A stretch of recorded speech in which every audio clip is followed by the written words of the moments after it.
festividad ha de culminar con un debate sobre el socialismo.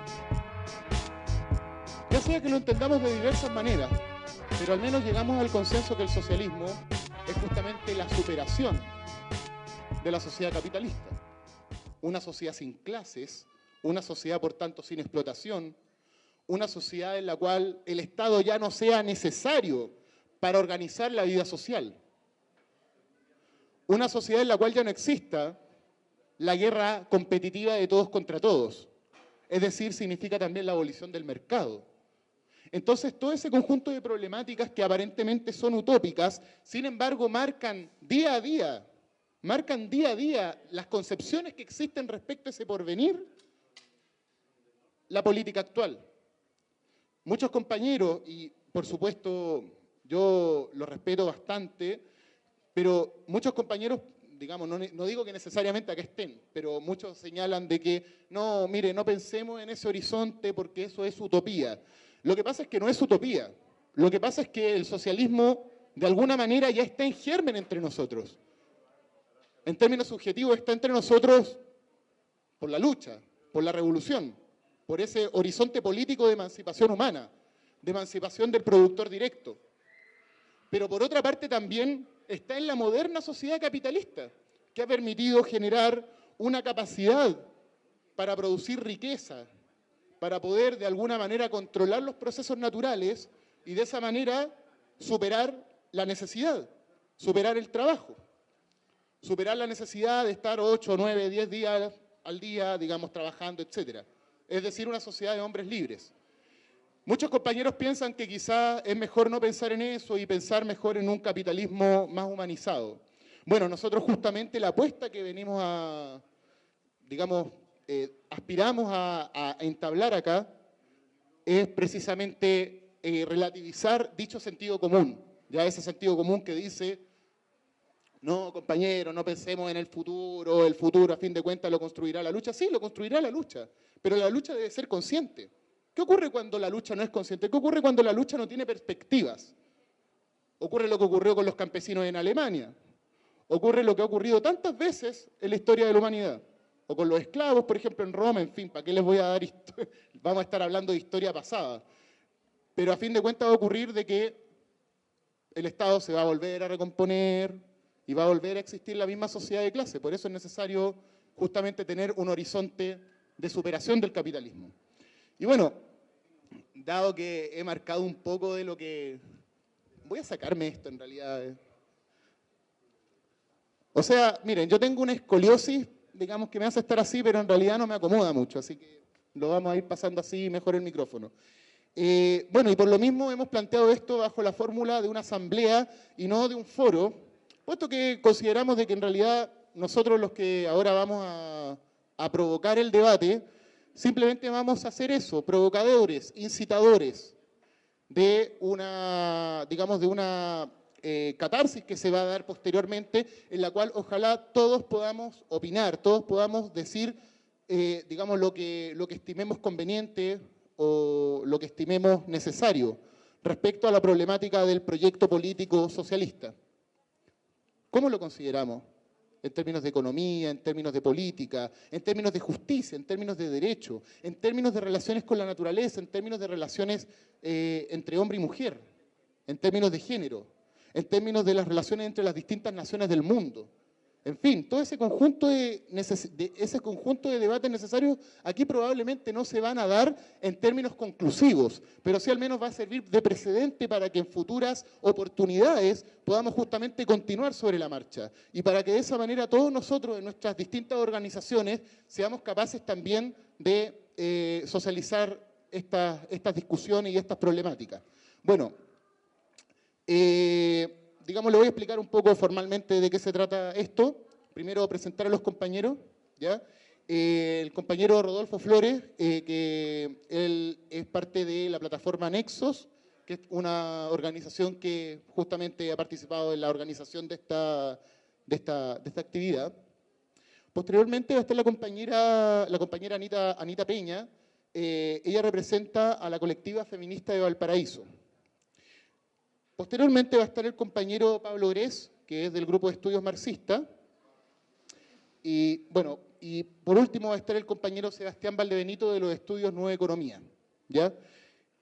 Posteriormente, digamos, las intervenciones de cada uno irán a durar entre 7 y 10 minutos. Vamos a dar paso, no a preguntas, acá no queremos preguntas, queremos opiniones, queremos objeciones, queremos interpelaciones, queremos discusión, ¿ya? Para que ustedes justamente participen de manera protagónica en esto, ¿ya? Bueno, eso, compañeros, le damos la palabra al compañero Rodolfo Flores. Compañeros y compañeras, quisiera hacer una pequeña reflexión que viene de las presentaciones que se han hecho durante esta jornada. Más o menos todos se han declarado anticapitalistas, ¿no? Todos han hecho referencia al movimiento popular, todos han hablado, ¿no es cierto?, de los trabajadores. Entonces, la cuestión es, todo proceso necesita un sujeto que encarne socialmente una visión de nuevo mundo que se contraponga al capitalismo.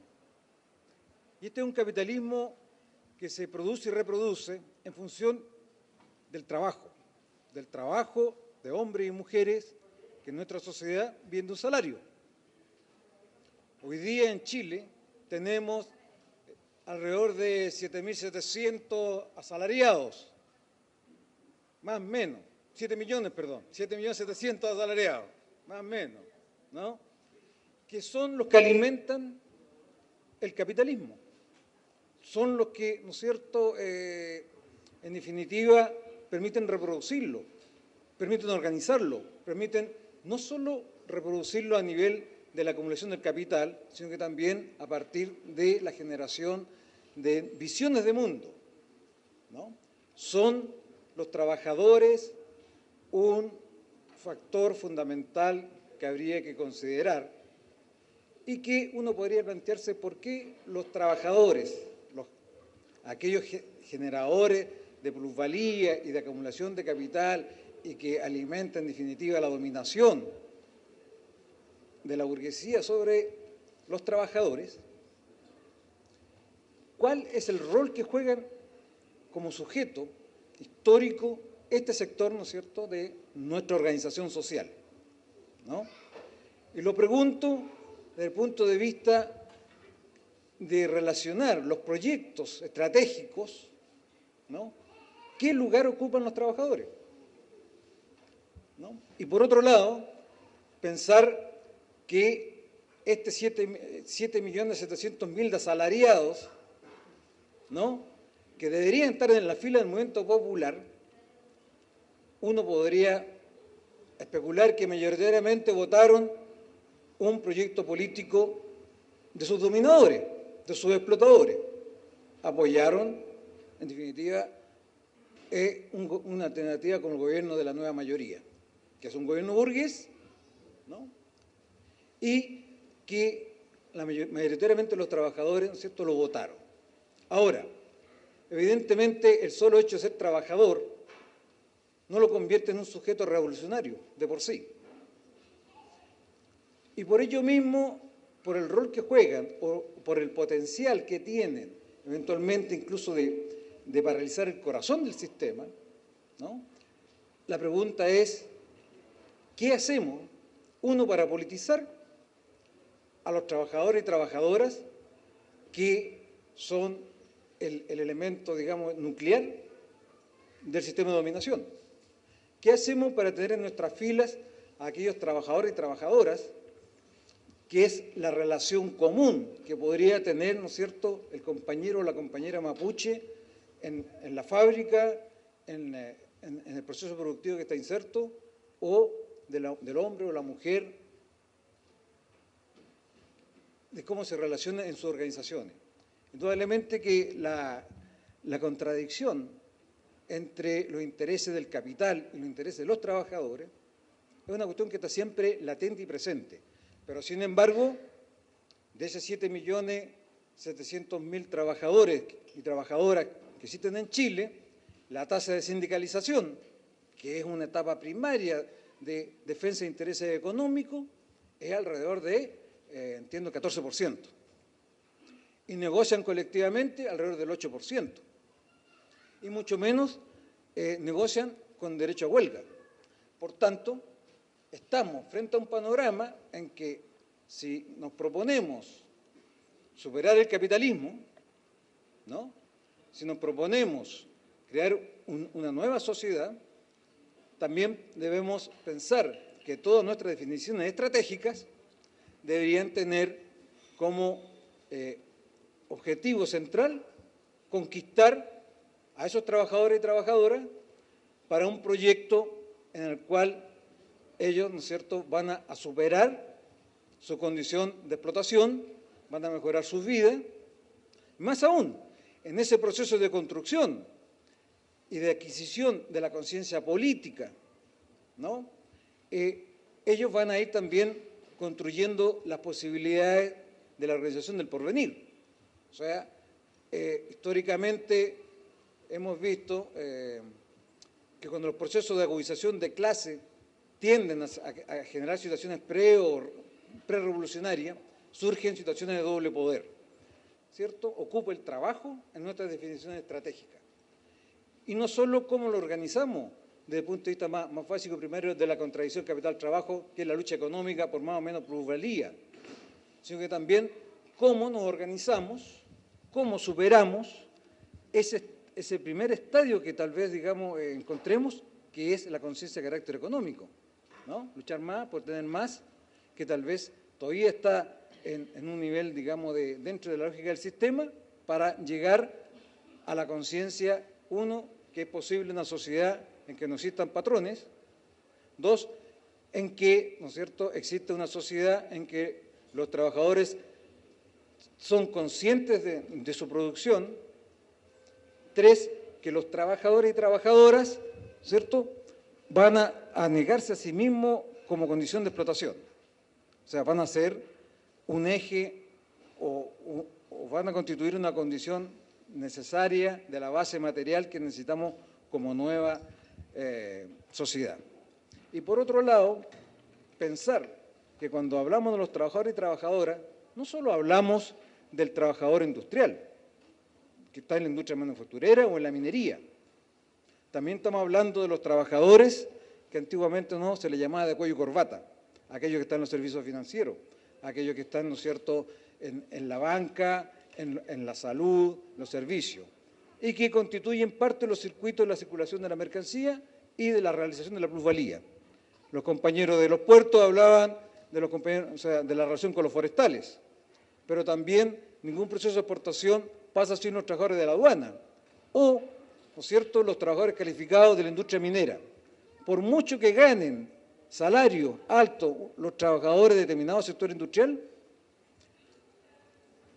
debemos plantearnos que es posible ganarlos para la idea de una sociedad distinta, porque el tema de las cadenas que genera el capital no es solo el tema de la necesidad económica, sino que también debemos ser capaces de ganarlos por una visión de nuevo mundo, de nueva humanidad, de nuevas relaciones entre todos y como sociedad humana con la naturaleza y la herencia del futuro.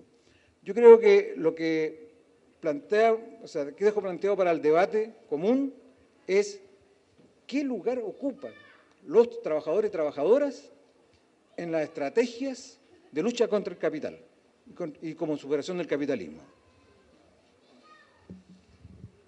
Muy bien. Ahora, ¿saben? Usted, compañero, va a leer algo, ¿no? ¿Sí? Entonces tenemos que arreglar el micrófono acá para...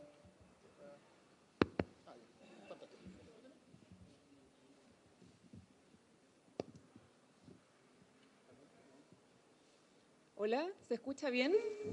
Sí.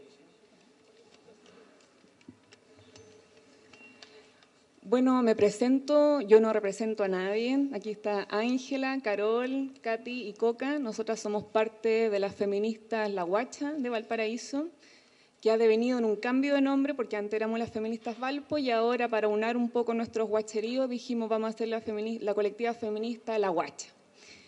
Y en esa construcción del guachismo que tiene cada una piensa de una manera singular, pero cuando pensamos en la definición de una estrategia política, ponemos nuestra singularidad ideológica en una propuesta colectiva, que es la que voy a leer acá, y por eso la voy a leer un poco para ser fiel al pensamiento colectivo. Nuestra reflexión se erige desde el campo conceptual y político que supone el feminismo. Este hace eco del eje central que ha animado la lucha feminista desde décadas. Le hace la opresión de las mujeres como resultado de una sociedad heteropatriarcal que establece como legítimo el uno, masculino, y que a partir de esa codificación produce y reproduce una realidad simbólica, social y material, que deja subvalorada lo femenino y las mujeres, anclando en nuestros cuerpos un entramado de opresiones. Lo anterior supone varios aspectos que ponemos en discusión en pos de avanzar de un proyecto transformador. Punto 1. Primero, comprendemos que el capitalismo en su expresión neoliberal tiene un sustento patriarcal clave. Esto supone que en gran medida el patrón de acumulación capitalista no solo se explica a partir de la plusvalía generada por la clase trabajadora, sino que también se asienta en la asignación obligatoria del ámbito de los cuidados, labor que implica mucho más que el trabajo doméstico gratuito de las mujeres.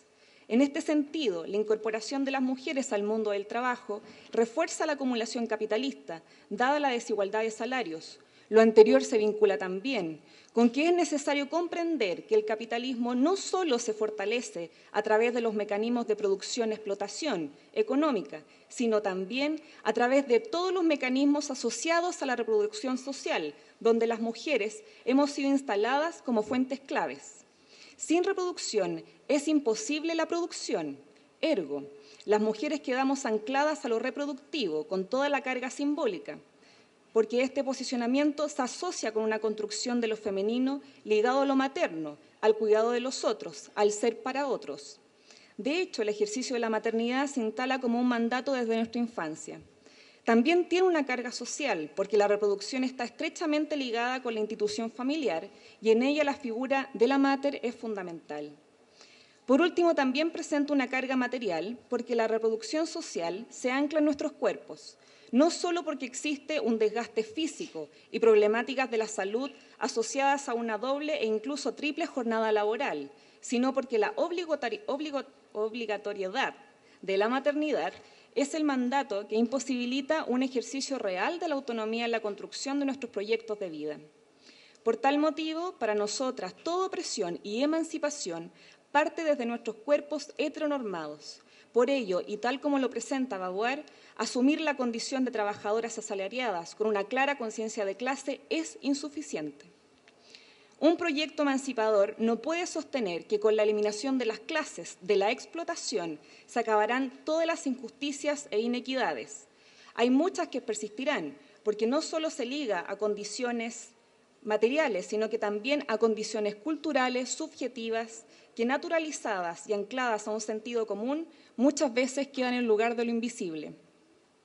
En el desarrollo del pensamiento crítico y a la luz de los movimientos sociales, se ha evidenciado que existen distintas opresiones, las que comúnmente se relacionan con la raza, la clase, el género e incluso con la generación. Por ello es importante preguntarnos, ¿cómo operan, cómo se reproducen, cómo se refuerzan estos sistemas opresores en pos de la construcción de proyectos verdaderamente emancipadores? Y de develar esa forma de operacionalización no como condiciones externalizables, no como estructuras que se ubican fuera de las y los sujetos, sino como mecanismos que se instalan y producen a nivel intrasubjetivo. Porque cada uno, cada una de nosotras y nosotros ha blanqueado su estar, se ha occidentalizado porque cada uno de nosotras reproduce valores heteropatriarcales y conserva prácticas machistas, porque probablemente existen rasgos clasistas en cómo nos relacionamos. Los sistemas de opresión no hay que pensarlos como una fuera, sino todo lo contrario. Algunos postulados de la izquierda radical plantearon la importancia de la ética política ligada a un comportamiento intachable, el hombre nuevo, como señaló el compañero en la introducción. Pero lo que nosotras planteamos y creemos no tiene que ver solo con una ética, sino más bien con comprender que la opresión se encarna, está viva en el cuerpo, siendo esta nuestra primera materialidad, nuestra primera condición material por excelencia que se tiñe de sexo, de raza y de clase asignada. La primera mercancía es el cuerpo de la mujer. Una autora feminista lesbiana dijo, Monique Wittig, la mujer es una vil y preciosa mercancía. Por esta razón, desde nuestras ansias de emancipación, pensamos los cuerpos, la sexualidad de la familia, la materialidad, la paternidad, de la relación de lo público con lo privado. Punto 2. La familia y el matrimonio son claves en la reproducción del sistema patriarcal. Por ello, el Estado y los gobiernos fomentan bonos para mejorar su oferta y promover su demanda. La aspiración de muchos y muchas sujetos normados en un mundo occidental es obtener un lugar de estabilidad, buscando una aprobación y protección de parte de la institución que codifique y direccione la vida. Es entonces el matrimonio el lugar de control y reproducción de la lógica familista, escuchando frases como «él me ayuda en la casa», «es que hay cosas que no sabe hacer», «él lleva a los niños a jugar», «no, si yo ayudo en mi casa». Miles de justificaciones para situar al hombre heterosexual en el lugar de lo público, incapaz de resolver cuestiones domésticas, y a nosotras como expertas en el lugar de lo doméstico. Es el contrato sexual oculto, como diría Pateman. Esta ha sido la herencia y creencia más mecánica e invisible que se ha transmitido de generación en generación. El problema no es la reproducción, sino cuáles son las maternidades, paternidades que estamos normando. ¿De qué manera, con qué metodologías podemos romper con la dicotomía del cuidado para los niños y de producción para los niños? Entonces, ¿cómo se piensa la crianza en una sociedad emancipada? Punto 3. Las y los sujetos estamos insertos en relaciones que ya están en funcionamiento, donde ya no es solo igualdad de derechos, sino igualdad en todos los... Entonces, ¿qué dice Correa al señalar como un extremo y un fundamentalismo la igualdad? ¿Qué peligros puede tener la figura del hombre? ¿Qué peligros puede tener la figura del hombre con las pretensiones de igualdad en todos los aspectos? Los códigos que presenta Correa son precisamente el temor del macho a ser feminizado, y de paso expresa su homofobia al normalizar los cuerpos trans como absurdos, anormales, ya que solo deberían existir los hombres que son hombres y las mujeres que son mujeres, o ambos distintos y excluyentes, negando así cualquier construcción posible de querer ser. Entonces, ¿los discursos misóginos son solo propios de la derecha? Sabiendo que Correa es de un partido de izquierda, ¿de qué manera la izquierda latinoamericana ha codificado el contrato sexual? Otro ejemplo del funcionamiento patriarcal podemos verlo en una carta pública que denuncia, voy a citar esta carta. El abuso sexual reiterado cometido contra María Calderón Córdoba en los años 80, cuando era menor de edad, por Martín Hernández Vázquez, ya fallecido el 29 de agosto del 2007, y por Washington Guerrero Carrillo, el Blanquito, veterinario que trabaja actualmente como encargado de la Oficina Municipal de Desarrollo Rural Sustentable de Maullín Los Lagos. Ambos miembros del MIR de Chile hasta su disolución en 1990 y que se encontraban exiliados en Cuba en el periodo en que cometieron dichos abusos. Fin de cita. Nos preguntamos, ¿qué ocurre en la práctica revolucionaria? ¿Cómo y por qué en el proceso de subjetivación ideológica revolucionaria no se alcanza a deconstruir el dispositivo patriarcal que condiciona a las mujeres como propiedad del otro y precisamente a los hombres como los sujetos apropiadores de las mujeres? Es evidente que para erradicar el machismo se requiere de estrategias complejas que dimensionen cada una de las opresiones materiales y simbólicas. No basta con pensar en una propuesta alternativa a la economía neoliberal, ya que también a ella con mucha fuerza se debe pensar y materializar alternativas hacia formas libres de violencia. Como dice la carta, el hecho de hacerlo público es la única forma para que aflore la verdad, se determine con la impunidad y con los homenajes póstumos inmerecidos, y es también una manera de reparación a las víctimas que, siendo niños y niñas, no denunciaron por miedo y hoy continúan sin hacerlo por temor a encontrar rechazo y falta de empatía con este dolor. Fin de cita. ¿Cuántos silencios están presentes entre las trayectorias políticas de las compañeras y compañeros? Si permanecen invisibilizadas las historias de abuso, si ante un comentario machista como «el mejor regalo después de estar detenido es que te tengan una chela y una mina», después de ese comentario se ríe el auditorio, cada uno tendría que asumir que está aprobando este sistema machista y que existe un silencio que es cómplice. El movimiento feminista de los 80 dijo democracia en el país y en la casa, pues no solo apelaba a la recuperación y garantía de derechos individuales, sino que reivindicó la transformación de una sociedad hacia un proyecto colectivo donde existiera la posibilidad de que cada mujer fuese verdaderamente libre en el país, en la casa y en la cama. Porque una propuesta emancipadora debe cuestionar las prácticas sexuales heteronormativas, es decir, que cada una de nosotras y nosotros tenemos el deber ético-político de preguntarnos ¿de qué manera reconoceremos nuestros cuerpos en una propuesta emancipadora? ¿Cómo vivimos nuestro deseo? ¿Es un deseo libre? ¿Percibimos que nuestro placer puede estar condicionado por la maquinaria publicitaria que dice que el coito es la única manera para el goce? ¿Cómo podemos pensar sociedades emancipadas si nuestros cuerpos siguen normalizados? Punto final. Uno de los desafíos que plantea el feminismo y el marxismo es la creación de alternativas emergentes frente al neoliberalismo. Y esto se relaciona con la idea de que al conseguir cada uno de los objetivos, por una parte, cuando el proletariado llegue al poder o cuando las mujeres tengamos la situación que consideramos justa dentro de una sociedad patriarcal, estaremos en un mundo donde los ideales del buen vivir serán realizables. Hasta el presente hemos funcionado así. Y está claro que ni unos ni otras avanzamos de forma significativa frente al poder gigantesco del capital transnacional y la especulación financiera que le permite apropiarse de cuerpos, deseos, países e incluso planeta. Ante una opción tan invasiva no podemos seguir buscando logros parcelados. Tenemos que encontrar juntos y juntas una propuesta global que incorpore la realidad donde todas las personas podamos vivir. El feminismo se ha construido desde la otredad, el marxismo desde el patriarcado. Referentes que al fin y al cabo son uno mismo, que rebaten o confirman una estructura que nos impone ya hace siglos. Mientras no reconozcamos la interdependencia que el neoliberalismo ha borrado de nuestras vidas, no podremos ni imaginar ni crear otro mundo. El desafío es de reexaminar las perspectivas desde las que hemos mirado en un mundo hasta ahora, ensanchando nuestros horizontes sin abandonar las reivindicaciones concretas que son el origen de nuestras rebeldías. Desde el feminismo hay cambios indispensables y urgentes, como terminar con la cultura de violencia hacia las mujeres, terminar con la carga de trabajo de las mujeres que resuelve en una modernidad la esclavitud, las necesidades de la economía, y terminar con el uso de nuestros cuerpos como dispositivos de control para reproducir y ampliar el neoliberalismo. En suma, recuperar la autonomía de nuestros cuerpos y proyectos. En la búsqueda de alternativas y construcciones emancipadoras es liberador, urgente e indispensable buscar maneras de vivir que no estén orientadas a producir ganancias, sino a crear una buena vida para todos, entramar alianzas que reflejen múltiples identidades, que nos permita desarrollar un proyecto político bajo la perspectiva de un desarrollo inclusivo, sustentable y democrático, que sean capaces de conectar movimientos locales con un gran movimiento global, como global es el sistema que nos oprime, emancipación que genere una contracultura y un movimiento de gran dimensión que haga frente a las omnipresentes transnacionales y a la especulación financiera. En definitiva, como decimos nosotras, hacer de la vida una revolución cotidiana. Gracias.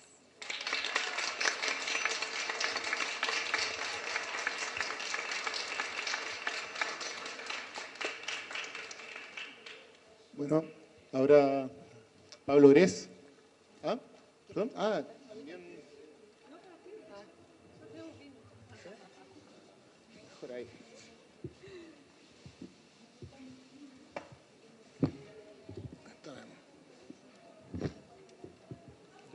Vale, Marcela.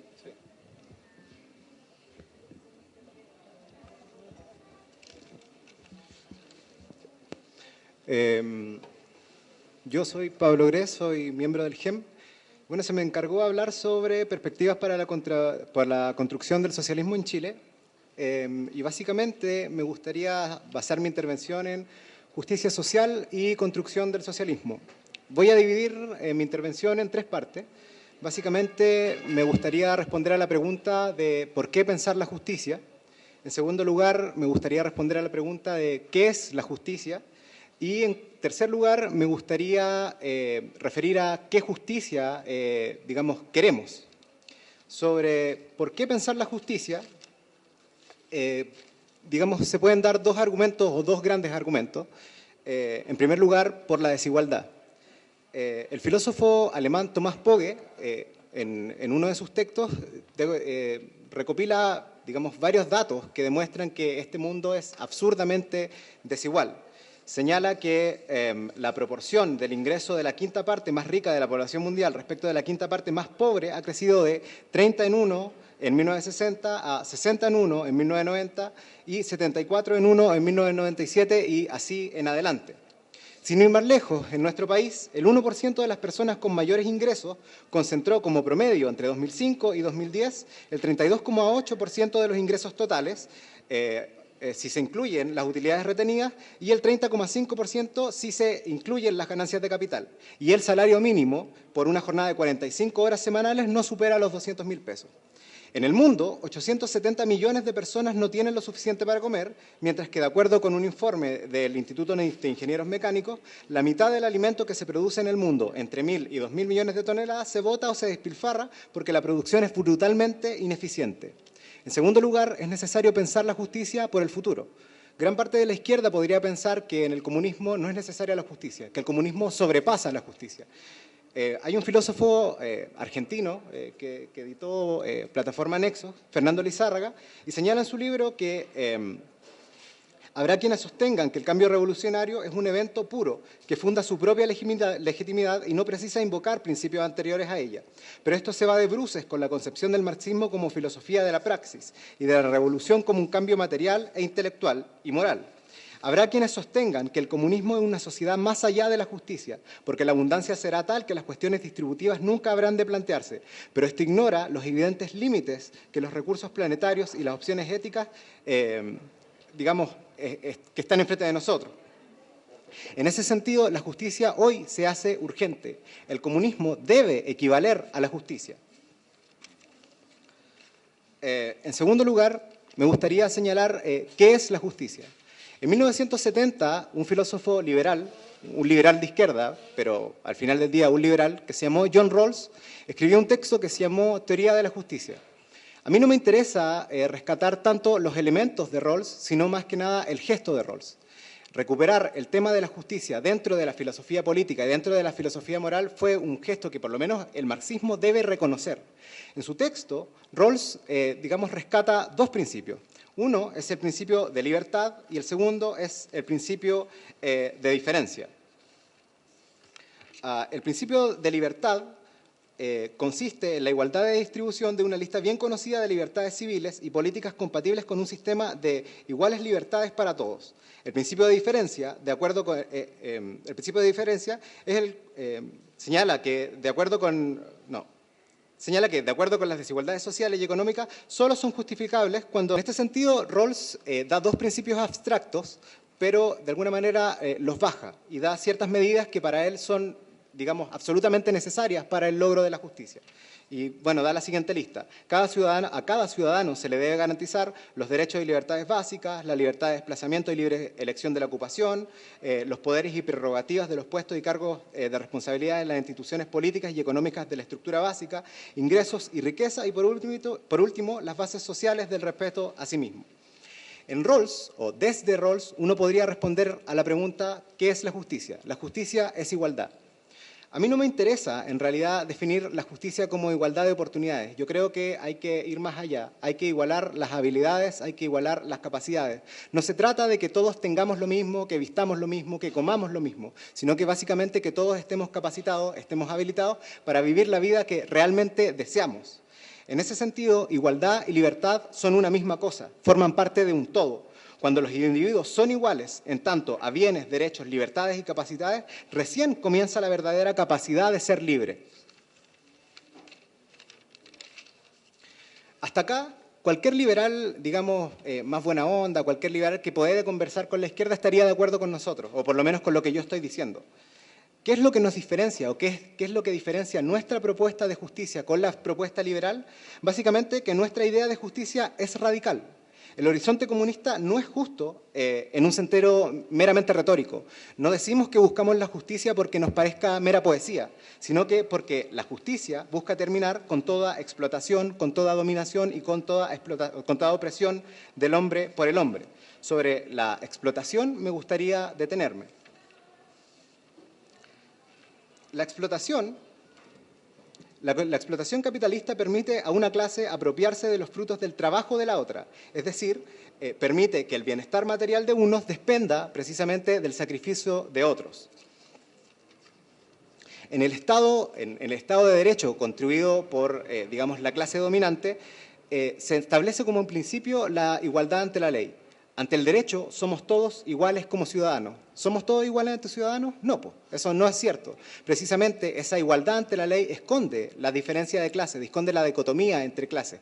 Hay una clase que necesita trabajar para vivir, hay una clase que si no trabaja no come, hay una clase que si no trabaja muere, hay otra clase precisamente que vive del trabajo de otra. ¿Es esa relación justa? No, pues, esa relación no es justa, precisamente porque unos tenemos que trabajar para vivir y otros viven del trabajo ajeno. No es justa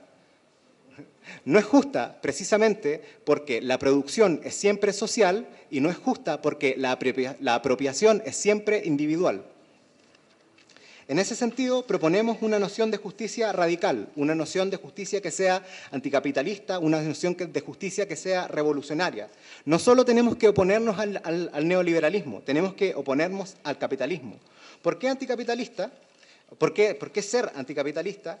Y en este sentido, Alex Calínicos responde la pregunta de manera muy certera y señala que bajo el capitalismo los individuos no gozan del mismo acceso a las ventajas. No solo son tremendamente desiguales el acceso a los recursos de producción y la distribución de la riqueza y los ingresos, sino que las oportunidades que se presentan a los individuos durante su vida se ven enormemente afectadas, para bien o para mal, por procesos que caen fuera de su control.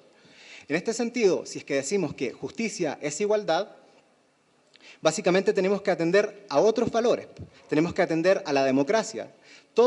Toda producción de la vida, no solo de bienes materiales, toda la vida debe ser democrática. Debemos recuperar la injerencia en tomar decisiones, debemos tomar decisiones sobre todo, debemos alejarnos de las decisiones burocráticas, debemos ser solidarios. La solidaridad es básicamente un principio básico, que no solo hace que nos preocupemos por nuestro bienestar, sino que nos preocupemos por el bienestar del otro. Mientras más nos preocupemos por el bienestar del otro, es precisamente mejor va a ser nuestro bienestar. Tenemos que tomar en ese sentido solidaridad, pero de clase. No queremos ser como los católicos. Esto no se trata de caridad, esto se trata de tomar solidaridad, pero de clase.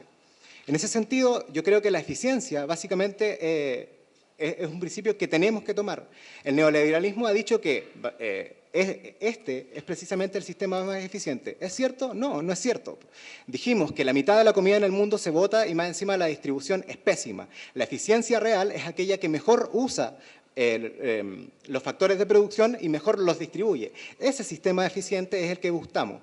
Entonces, en último lugar, la producción de toda la vida debe ser sustentable, de acuerdo básicamente a tener en condición el mundo natural.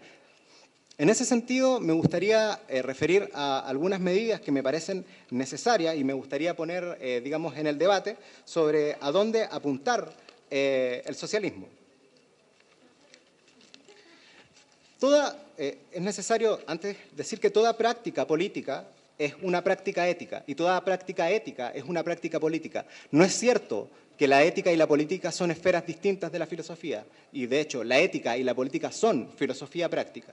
En primer lugar, y estos son puntos que señala Calínicos en su manifiesto anticapitalista, debemos apuntar a la cancelación inmediata de la deuda del tercer mundo, cancelación real, no como dijo el G7, que cancelamos la deuda, damos facilidades de pago, siempre y cuando ustedes tomen ciertas medidas que neoliberalicen la economía.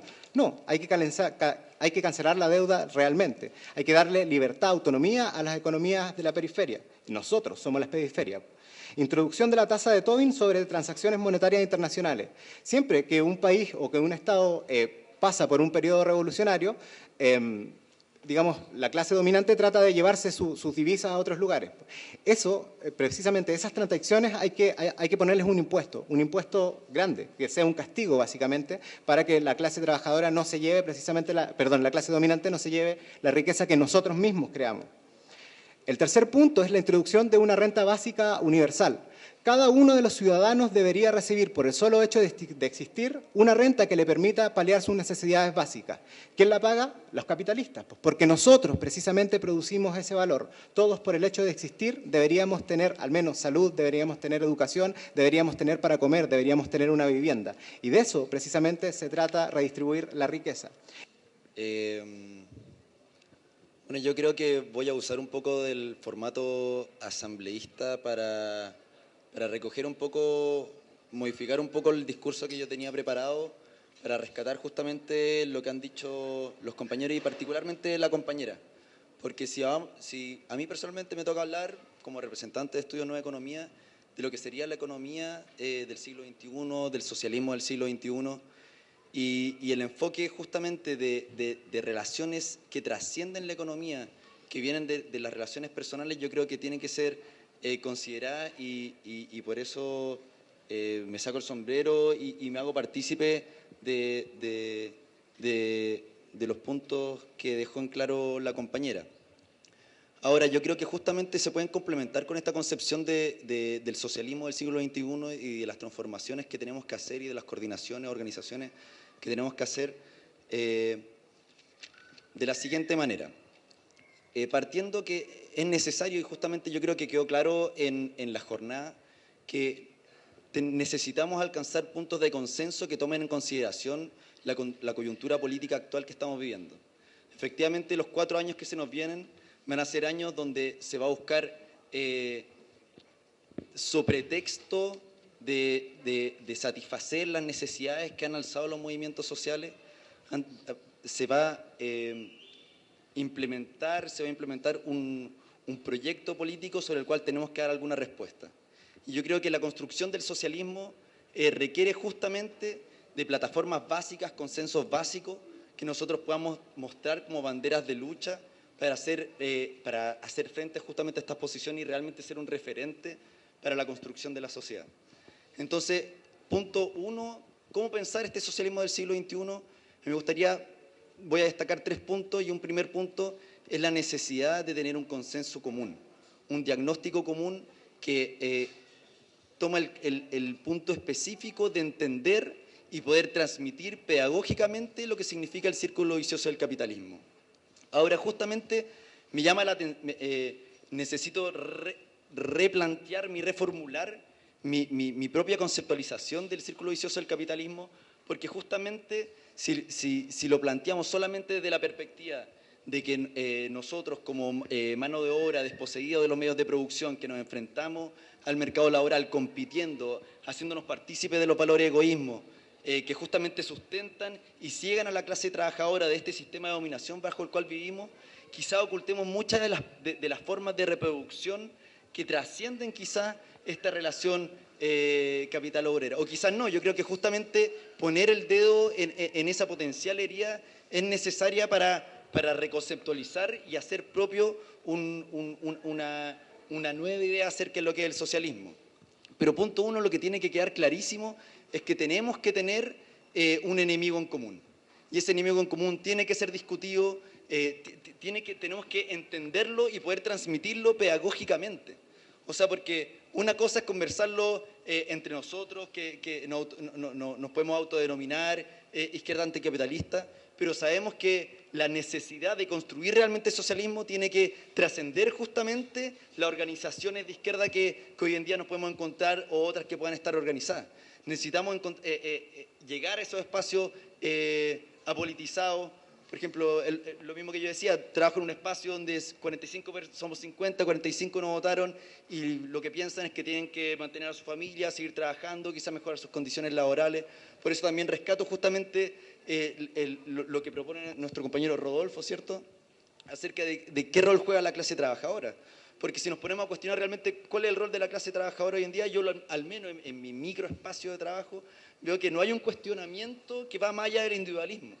Y por eso, destacando este primer punto, la necesidad de entender la lógica del capital, que nos hace competir entre nosotros, pero que a la vez reproduce esta clase trabajadora que está cegada respecto a su capacidad de emancipación, que ve al capitalista como una necesidad, o que ve esto como leyes naturales, que no requieren un cuestionamiento para pensar que puede haber una transformación, un cambio. Entonces, punto 1.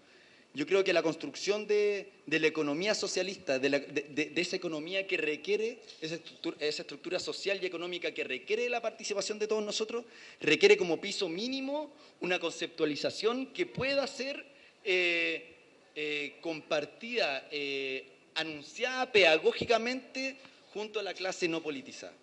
O sea, extendernos justamente hacia las clases que no entienden lo que es el círculo vicioso del capitalismo y en la lógica que hoy en día nos encontramos.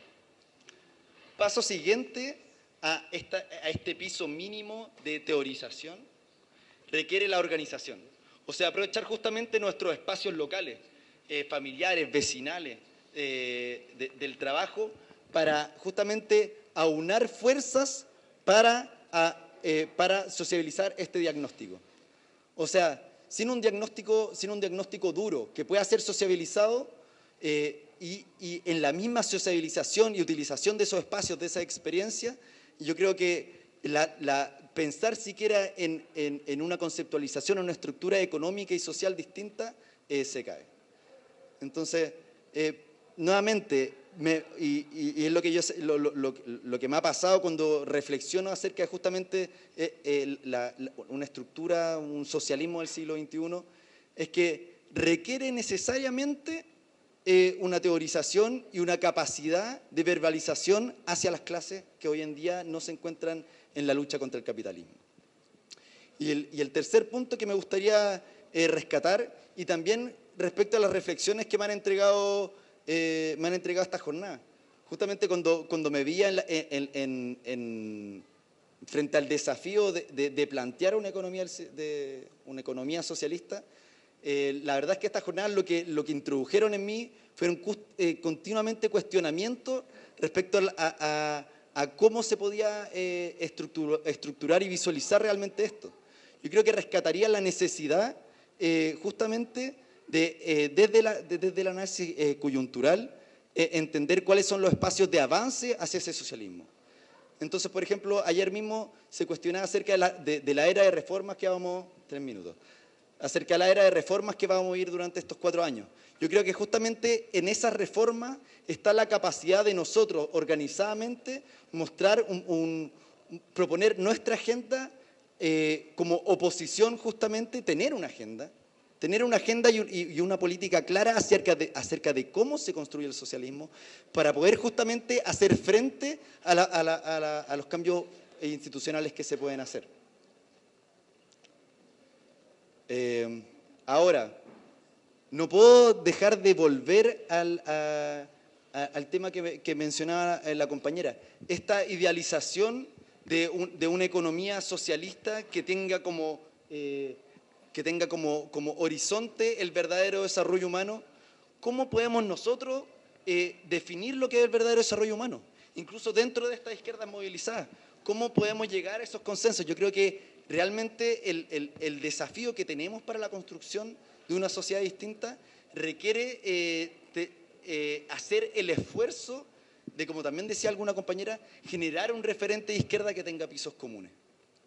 Entonces, conceptualizar una economía socialista requiere hoy en día afrontar, me parece que temas anteriores que tienen que ver con la organización y la definición de proyecciones tanto políticas como teóricas, socializables a espectros que trasciendan justamente a los grupos organizados.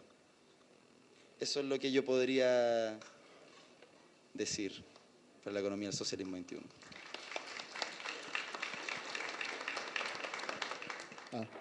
¿Me dejaste sin sonido? Bueno, ahora vamos a empezar el debate justamente, así que, digamos, yo voy a ir tomando palabras y ojalá que todos participen. Allí hay un micrófono colectivo abierto para que todos puedan participar, pero la idea no es de que hagan preguntas, si nosotros acá estamos simplemente para provocar el debate. La idea es que ustedes interpelen, que ustedes digan, no, ¿sabes qué? Yo pienso esto.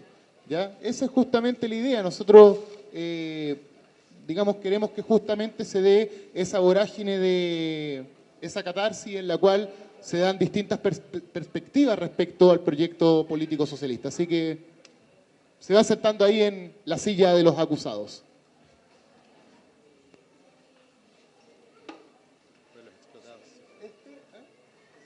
¿Funciona, no? Dejemos esa boleta. ¿Sí? ¿Le funciona?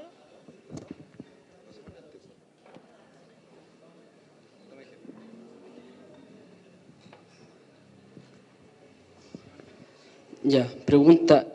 No sé dónde se planteó, pero me surgió la pregunta, ¿cómo podría establecerse una política de alianza de clases, o sea, el proletariado explotado, el que sufre explotación absoluta, relativa, el que no, con la pequeña burguesía, cómo podría configurarse una alianza de clase. Y también me llamó mucho la atención que planteó, ¿cómo te llamas tú, el de negro? Pablo, el tema del fin de las Fuerzas Armadas. Yo siempre lo había pensado que las Fuerzas Armadas siempre lo he pensado como que son una consecuencia de este sistema, pero me quedó dando vuelta en la cabeza, como que me cruzó la cabeza, claro, si sacaban las Fuerzas Armadas, de alguna manera sacaban las fronteras, sacaban muchas cosas. Entonces, me llamó mucho la atención de ese tema y me gustaría que lo desarrollara un poco más. Eso. Yo no he hablado en 3 días. El día antes, en otra cosa, el día de ayer escuché y me dediqué a promocionar mis libros de la locura y el día de hoy hablo. He tomado nota de todo. En lo más básico, yo soy el vocero de una agrupación de locos que he venido formando a partir del año 90, literaria y psiquiátrica y sobre todo contrapsiquiátricamente. El caballero de la salud que habló en el foro anterior, se me escapó porque estaba hablando con el compañero mapuche que me interesaba más, pero quería enfrentar al compañero de la salud y se me escapó. Ahora, a partir de este tema psiquiátrico, yo empecé a publicar libros. El año 90, un libro de un veterano de Vietnam que fue torturado en Japón porque se pasó a Corea del Norte. Y le tiraron electroshock y me lo dejaron borrado para el resto de su vida. Y murió botado en las calles a pesar que tenía una pensión de $5.000. Con él publicamos un libro financiado por esa pensión. Mi primer libro, el 90. Gracias a ese libro me llamaron a la Sociedad de Escritores de Chile de Viña del Mar a fundarla con unos compañeros dinosaurios del PC y del PS. Lo hicimos. En la época de la dictadura militar, en los últimos años, el 88. Yo venía recién jubilado por loco del banco, con una buena seguro de invalidez. Y después, el año 94, publicamos en resumen la Antología de la Locura, que aquí tengo la segunda edición mejorada, gracias a la locura de mi madre, que se le ocurrió dejarme la herencia antes de estar encerrada 40 años y morir encerrada por esquizofrenia y familia, entre comillas, aristocrática. Yo soy Edward, para que sepan, la oveja roja y negra de la familia, Miguel. Ahora, el tema que me recuerdo. Me hice amigo en los últimos meses y semanas de Félix Cárdenas, viceministro de Bolivia. Evo Morales, tuve por conocerlo, no llegó al lugar donde yo estaba, la FAU. Conversamos con Félix, conocí a la hija de Evo por contactos que tengo en la Casa Bolívar. El tema que planteaba una pregunta a un compañero aymara, que no lo veo, parece que se fue, ¿sí? De un movimiento especial, nuevo. ¿Cómo integrar de aquí a futuro a los mapuches a un posible Estado distinto? Nos está dando un ejemplo y una proyección el gobierno actual de Bolivia y la concepción de Estado nueva que está tomando. ¿Qué hizo el aymara? No hizo un gobierno aymara, tampoco hizo un gobierno blanco. Hizo un gobierno plurinacional y pluricultural. El símbolo es la huipala, una bandera que es pasiva y activa, borrada por una línea blanca, con todos los colores de todas las naciones y todas las culturas de Latinoamérica. Todas las culturas indígenas y medianamente blancas. Yo creo que eso nos puede dar luz a futuro. El otro tema, que también lo veo desde el punto de vista del actual movimiento que se está dando en Bolivia, el tema de la mujer y el hombre. En este momento Bolivia tiene 10 ministros, 5 mujeres y 5 hombres, y cada uno representante de las distintas culturas y naciones bolivianas. Bolivia es un resumen de culturas, que yo he estado en Bolivia y he estudiado mucho Bolivia, he estado en Tiwanaku viviendo 3 meses con los indígenas, con los aymaras, en la época de la dictadura, no en el gobierno de Evo, estamos hablando del 97, tiene todos los climas Tiene un gran mar que es el Titicaca, que quiere salir. Estamos luchando en la agrupación en la cual yo represento lo que les hablé antes, la Unión Bicentenaria de los Pueblos, el tema del mar para Bolivia. Estamos preocupados por el tema del 27 de enero del mar de Perú, de La Haya. Estamos preocupados del tema de cómo vamos avanzando con Maduro. Estamos preocupados de cómo vamos avanzando con Correa, que se hace el piola, pero tenemos un tema indígena que lo vimos hace poco en un congreso, que están siendo avasallados por el petróleo. O sea, con esto, ¿qué les quiero decir? Los bolivarianos, no se olviden de eso. Abrámonos las puertas del chilenismo, del patrioterismo, del chauvinismo. Pensemos en una patria grande. Eso, gracias. No tengo nada que preguntar.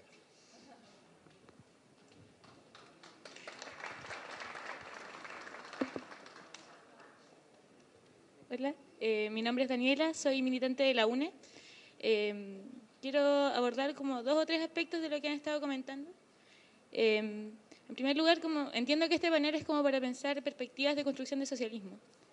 Y creo que algo que nos ha hecho falta como problematizar es que cuando yo veo las consignas clásicas de las organizaciones de izquierda, incluso de mi misma organización, de pronto me da la sensación de que seguimos enarbolando las mismas banderas de los 60, de los 70, de los 80. Seguimos hablando de renacionalización del cobre, de industrialización y otras cuestiones, y de pronto me pregunto en qué momento empezamos a hablar de, y si tenemos los recursos naturales, solamente queremos el cobre y el agua y la semilla y nuestro mar, y si los tenemos, ¿qué vamos a hacer? ¿Vamos a seguir con la lógica extractivista o queremos propender a otra lógica de apropiación de esos recursos? ¿En qué sentido nos queremos apropiar de esos recursos? ¿Por qué nunca hablamos, por ejemplo, del tiempo vital de la gente? ¿Cómo enfrentamos el problema, por ejemplo, de que la lucha por una educación gratuita no se desligue de la lucha por la renacionalización, recuperación y apropiación por parte de nuestro pueblo de sus recursos naturales? La lucha del cobre, más allá de todo lo que decía la compañera, ¿cómo la ligamos y evitamos de que se disocie de la lucha sectorial que están dando los estudiantes y que tienen un tremendo desafío por delante? Todos estamos, nos sentimos, digamos, compenetrados y expectantes de cómo se va a dar ese escenario este año. Entonces, en ese contexto, tenemos que tratar de que estos ejercicios, que son de praxis, ¿verdad? Son ejercicios de tratar de vincular la teoría con la práctica, que nos vayan dando algunas respuestas. En el foro de ayer y en los foros también, en las presentaciones de hoy día, uno ve que se conceptualiza el poder popular, pero todavía es como una abstracción. Los foros de hace un rato atrás intentaron hacer la bajada, pero la bajada todavía es una bajada local, territorial, sectorial.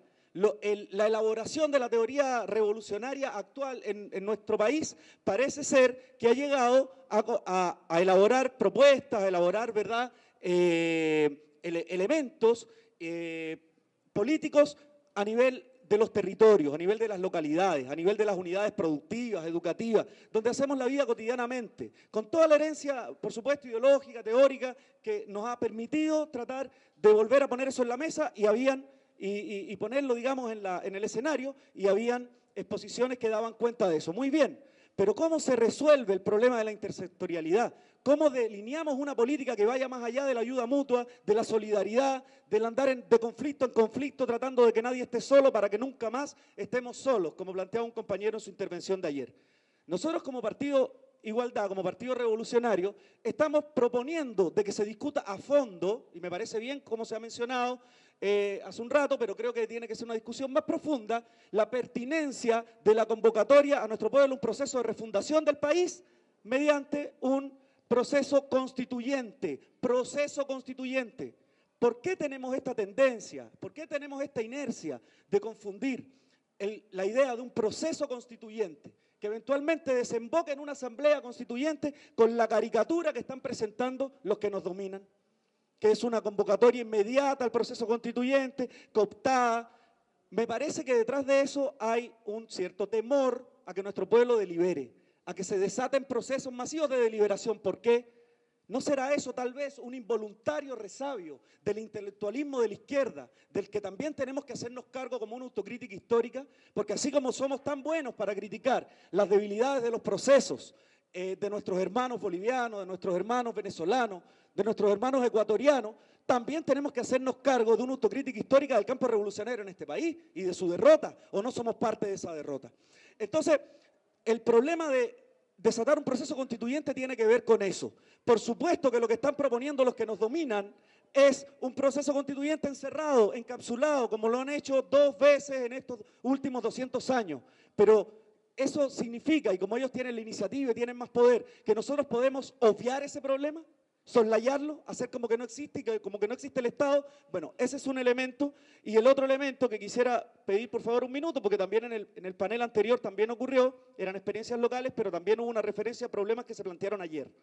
Y me parece que dentro de lo que se planteó ayer está la necesidad de que vayamos aterrizando discusiones sobre el qué hacer. Sigamos debatiendo y buscando, ¿verdad?, los puntos comunes en el terreno de lo programático. Sigamos tratando de vincular lo programático de la coyuntura actual y del periodo que hay en Chile con lo de largo plazo, con el horizonte que queremos que es el socialismo. Nosotros por el momento decimos que el pueblo mande. Esa es nuestra consigna. Eso es lo que dijo a diestra y siniestra Roxana Miranda a lo largo de Chile en todos los foros, en todos los barrios, en todos los rincones. Y esa consigna y esa idea, por lo menos concédasenos, que tuvo 1, 2, 3, 4 votitos en todas las urnas de Chile. No hubo rincón donde no hubiera alguna voz, alguna mano levantada respaldando esa idea. Yo pienso que cuando el pueblo mande, debería construir el socialismo, y lo va a construir. Pero por el momento me parece que es tan pertinente como esa discusión la del quehacer, la de los pasos prácticos que tenemos que dar ahora. Y siento de que hay una simplificación y una dicotomía que es muy peligrosa al pretender de que el planteamiento que hace Igualdad con respecto al elemento institucional y electoral aparece como disociado de la construcción de poder popular. Pediría en ese sentido de que fuéramos rigurosos también con la síntesis y con la forma en que procesamos los planteamientos que se han hecho, porque en el día de ayer Iván Carrasco planteó nítidamente dentro de 4 elementos el vector estratégico y fundamental de la construcción de poder popular, y dentro de eso la vocación de poder también como un elemento más se debe y se puede expresar como una vocación de gobierno.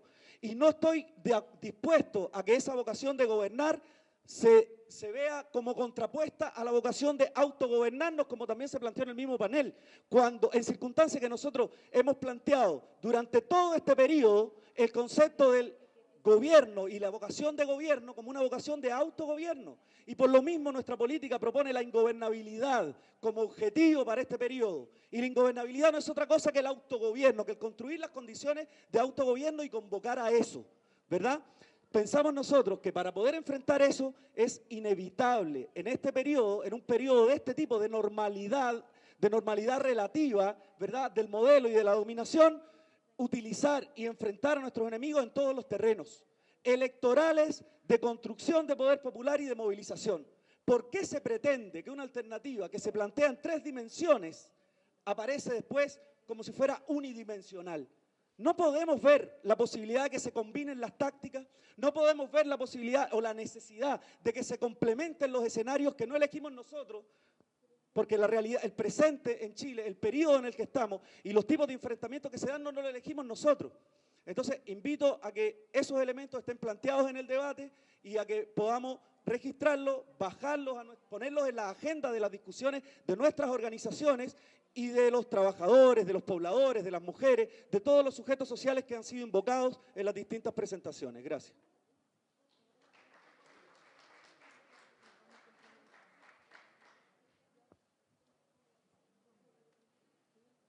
Hola, mi nombre es Marcelo Fonseca, soy de G80 y de Igualdad. 4 cosas. Una que tiene que ver con respecto al trabajador, al sujeto de cambio, al sujeto revolucionario en un momento determinado. Yo creo que, y eso lo hemos visto en los paneles, ¿no?, en las conversaciones, hoy día ya el trabajador no es tan solamente trabajador. El trabajador es además poblador, es estudiante, o sea, tiene distintas identidades. Y por lo tanto esa diversidad de identidades es lo que hace que exista distintos grupos organizados, del pueblo, etcétera, y que yo creo que eso hay que recogerlo en términos de cómo vamos a construir, ¿no?, este proceso de transformación hacia el socialismo. Eso es, creo que es una cosa que se está discutiendo desde los años 90 en adelante muy fuertemente. Por otro lado, y déjenme dar un ejemplo, digamos, quizás un poco banal, en el sentido de que hace poco, por lo menos la semana pasada, apareció el primer capítulo de la serie El No, y yo creo que hay ciertas cosas que todos lo sabemos, pero yo creo que eso se constata incluso en la televisión, y que tiene que ver con que en un momento determinado de la serie aparece el protagonista, ¿no?, que es un publicista, y tiene que entregar una campaña respecto específicamente a un microondas.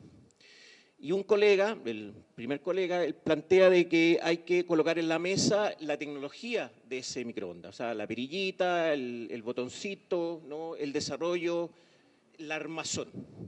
Pues bien, Gael García, que es el que protagoniza posteriormente la campaña del no propiamente tal, dice no. Lo que nosotros tenemos que mostrar, y esto yo lo hago desde mi posición, es que el microondas, siendo yo un profesional joven que no tiene mucho tiempo para cocinar, el microondas a mí me sirve para poder resolver un problema y una necesidad que tengo. Por lo tanto, tengo que dar ese puntapié. Eso es lo que tengo que mostrar en la campaña. Y respecto a las necesidades, yo creo que el neoliberalismo no ha puesto eso, necesidad de comprar un plasma, necesidad de comprar refrigerador, necesidad de lo material propiamente tal. Y esto yo lo asocio respecto a las reivindicaciones de los trabajadores, de los sindicatos. La gran mayoría de las reivindicaciones, y no digo que esté mal, pero solamente se centra en términos de obtener un mayor salario. Y ese salario está asociado ¿a qué? ¿En qué se gasta esas lucas? Y un ejemplo concreto es lo que pasa con los trabajadores del norte, con los mineros, donde el retail se va a Antofagasta, ¿no?, y coloca la tecnología de punta para que los 8 o 10 millones de pesos que sacan se vaya a gastar allá. Entonces, en ese sentido, y esto lo asocio una vez más con los trabajadores mejillones, ha aparecido en la red un dirigente señalando de que ellos trabajan de sol a sol, casi todos los días, son explotados, no tienen tiempo para la familia. Bueno, ahí hay un tema de necesidad. ¿Cuáles son las necesidades que nosotros como personas de izquierda, socialistas o que queremos generar un proceso socialista, colocamos en la mesa y vamos transformando? Lo otro que yo creo que es a mediano y largo plazo tiene que ver con la apropiación de lo que es el pensamiento, la investigación, ¿no?, la tecnología. Nosotros tenemos que apropiarnos de esos elementos, porque hasta ahora los que están apropiados de eso es el capitalismo. Todos sabemos que Henry Ford, hace muchos años atrás, cuando creó esta unidad de automóvil, ¿no?, que era en serie, ya en ese tiempo se sabía y había la tecnología para poder generar automóviles eléctricos. Ya existía, pero no se hizo, no se transforma, porque en realidad no les conviene el capitalismo. Por lo tanto, nosotros debemos generar esa apropiación. Y por último, creo que respecto a la deuda externa, o sea, ¿qué quieren que le diga? O sea, me parece que nosotros estemos pensando cómo pagar la deuda externa cuando el capitalismo europeo y yanqui se desarrolló a propósito del robo, ¿no?, y la masacre que generaron en los países periféricos como el nuestro en Latinoamérica. Por lo tanto, yo diría que primero nos paguen a nosotros antes que nosotros tengamos que pagar esa deuda externa.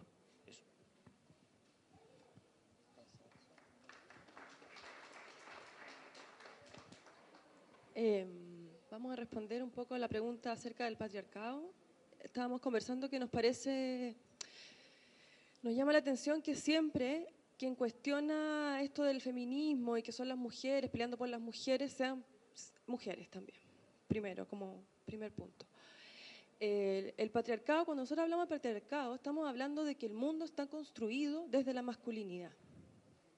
Está todo hecho para los hombres, sistema de salud para los hombres, educación sexista, etcétera, etcétera. Entonces, cuando nosotras hablamos del patriarcado y de lo que ejerce cotidianamente en nuestras prácticas y en nuestras vidas, tiene que ver no con que a los hombres no les pase nada con el patriarcado.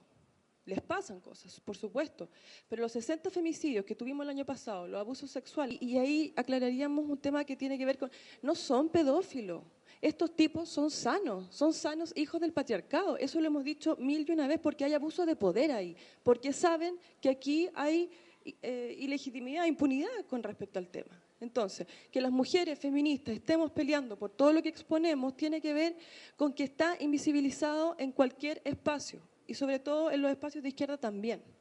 Entonces, nos parece que el tema de que estas feministas están siempre peleando por algo ahí sobre las mujeres, estamos peleando por una transformación social para que haya justicia para nuestras niñas, para nuestros niños, para nosotras, para ustedes, para todos, para que haya una relación igualitaria.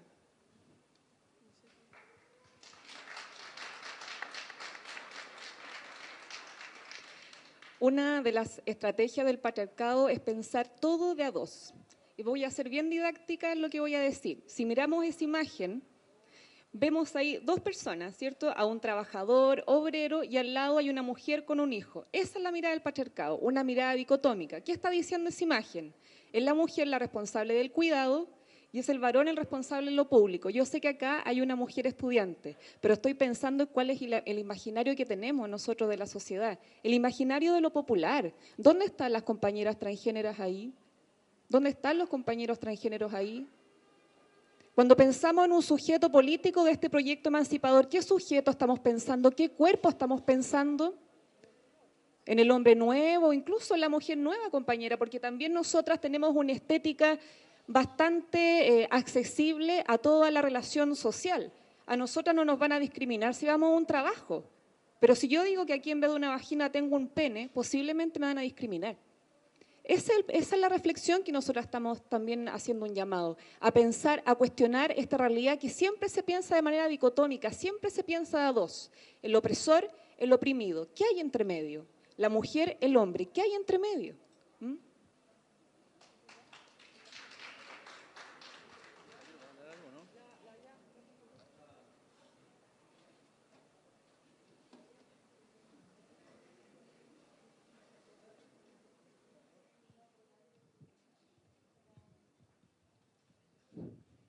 Bueno, nosotras como Asamblea Mujeres Revolucionarias también pensamos que el hombre de alguna manera igual le afecta al patriarcado, pero ni cagando vamos a seguir justificándolo como lo sigue justificando el movimiento de izquierda, como lo sigue justificando el capitalismo, como lo sigue justificando mucha gente.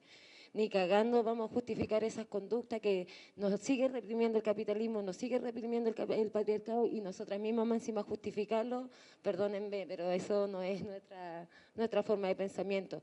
Ahora, cada organización de nuestra clase tiene distintos frentes de lucha. Si la UNE tiene su frente de lucha los estudiantes, nosotros tenemos nuestra frente de lucha como género. Y no se tendría por qué cuestionar del por qué nosotros estamos peleando desde nuestra liberación de nuestros cuerpos, creo yo. También nosotras nos posicionamos que somos antipatriarcales y somos clasistas. Y desde ser clasistas entran hombres, entran mujeres, entran transexuales, entran bisexuales, entran homosexuales, bisexuales y hermafroditas. Porque no somos solo hombres y mujeres. Hay muchos otros géneros que son invisibilizados y a la vez también son reprimidos por estas conductas patriarcales y capitalistas. Voy a hacer uso del derecho a tomar la palabra, no para contestar, sino que simplemente para aclarar algunas cosas que, o sea, no fueron cosas que dije, sino que son a fin de cuentas elementos que están presentes en el debate. Primero que nada, cuando nos referimos a la clase trabajadora, a la clase obrera como sujeto de la emancipación, no nos estamos refiriendo al trabajador que efectivamente vende su fuerza de trabajo, po. Nos estamos refiriendo a quienes simplemente su única relación social es su fuerza de trabajo. Acá estamos hablando del estudiante. El estudiante se está formando para justamente vender posteriormente su fuerza de trabajo. La mujer incluso que es dueña de casa o que, bueno, por las circunstancias y por el patriarcado finalmente fue, digamos, transformada en una dueña de casa, porque a fin de cuentas eso no es natural, a fin de cuentas también es una miembro de la clase trabajadora. No porque ella venda su fuerza de trabajo, sino porque simplemente está privada de las condiciones objetivas para justamente vivir. Y por esa razón, por una cuestión de división del trabajo y de opresión, se queda en la casa. Entonces, yo pienso de que para justamente poder aclarar un poco ese horizonte emancipador es necesario primeramente aclarar o develar cuál es justamente ese sujeto que está detrás de los sujetos locales, o no locales, sino que particulares de cada lucha en concreto, ¿ya? Porque a fin de cuentas estamos hablando de un proyecto que debe superar una realidad que ya es universal, que es el capitalismo. Y a esa realidad que ya es universal debemos oponerle justamente un proyecto más universal todavía, un proyecto que permita justamente generar una historia universal, una historia reconciliada, una historia en la cual los seres humanos nos podamos ver ya no solamente como iguales, sino que también nos podamos ver justamente como libremente iguales, como seres humanos para los cuales la relación social básica sea la libertad del otro. Eso es precisamente el socialismo. Entonces, por tanto, yo pienso, y voy a decir quizá algo meridianamente políticamente incorrecto, muchas veces es necesario quizás no superar en términos de dejar las luchas parciales, sino que tratar de ver, bueno, cuál es el sujeto que está más al fondo incluso, más al fondo del estudiante. Si el estudiante, ¿qué es? El estudiante no es nada. ¿Cuál es la relación social de ser estudiante? Ninguna. Las problemáticas del estudiante son las problemáticas del estudiante obrero. Entonces, justamente en base a esa problemática de tratar de develar, de centrar al sujeto proletario, no estamos diciendo, vamos a centrar al hombre de 40, 50 años, de tez blanca, que está sindicalizado, ¿cierto? Y que, qué sé yo, ¿cierto? Que es la típica caricatura y que además trabaja en una siderúrgica. No, estamos hablando de un sujeto que incluso muchas veces ni siquiera trabaja. Estamos hablando muchas veces de un sujeto que ni siquiera puede entrar al mercado de trabajo. Estamos hablando de los desempleados también. Entonces, digamos, para que vayamos un poco ampliando ese horizonte, la clase trabajadora no es solamente el obrero industrial, la clase trabajadora no es solamente el obrero empleado, sino que es una realidad mucho más universal, mucho más amplia de la que nosotros incluso pensamos de manera primaria en nuestras representaciones más inmediatas. Eso, compañeros.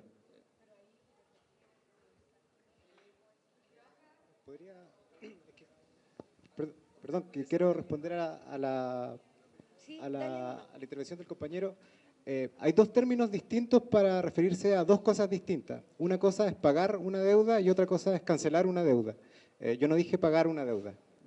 Yo soy marxista y entiendo la acumulación por desposesión, así que no diría que tenemos que pagar la deuda externa.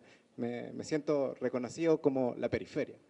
En segundo lugar, cuando los compañeros de la UNE y los compañeros de Igualdad hablaban como la lucha como complemento, como intersectorialidad, yo comparto básicamente ese análisis y de hecho celebro esta instancia. La revolución no es un momento, la revolución es un proceso.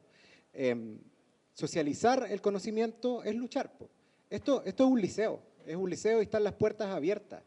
Cualquiera puede entrar y básicamente de eso se trata. Hacer esto es ya luchar, es poner un pie, recuperar la toma, recuperar el paro, recuperar la marcha y básicamente luchar contra la criminalización de eso, es luchar. Yo dije, hay que terminar con toda forma de explotación, con toda forma de opresión y con toda forma de dominación. No me interesa que la riqueza se distribuya, me interesa que todos seamos igualmente, que seamos libres e iguales, pero diferenciadamente. Me interesa lograr ese comunismo. Eso, gracias. Compañeros, primero quería hacer una aclaración con respecto a que las dueñas de casa, como se le llaman, también somos trabajadoras, también vendemos nuestra fuerza de trabajo, solo que no nos pagan, ¿ya? Eso por un lado, y un estudio de Vitales por si alguno de ustedes quiere estudiarlo para que lo tengan más clara la película. Eso con respecto... Lo otro es que a mí me complica cuando se hablan de sujetos o sujetas, ¿ya? Porque se pretende individualizar algo que no es individualizable. Somos múltiples y diversos, por lo tanto no podemos pensar solamente en un sujeto histórico y cometer el error que cometieron los compañeros, sí, obviamente sin quererlo, pero de los tiempos anteriores, ¿ya? Hoy día estamos en una sociedad globalizada, diversa, y es importante reconocer que hay multiplicidad de sujetos y sujetas, como multiplicidad de identidades.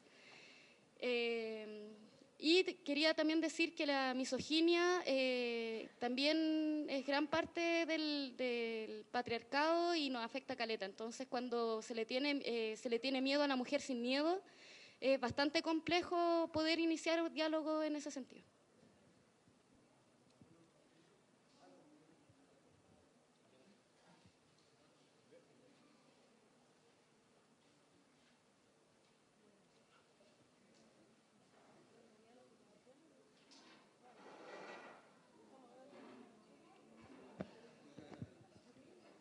Acercarnos. Nosotros, bueno, mi nombre es Horacio Díaz, soy director nacional de la Confederación Nacional de Trabajadores y en general no participamos mucho de estos eventos,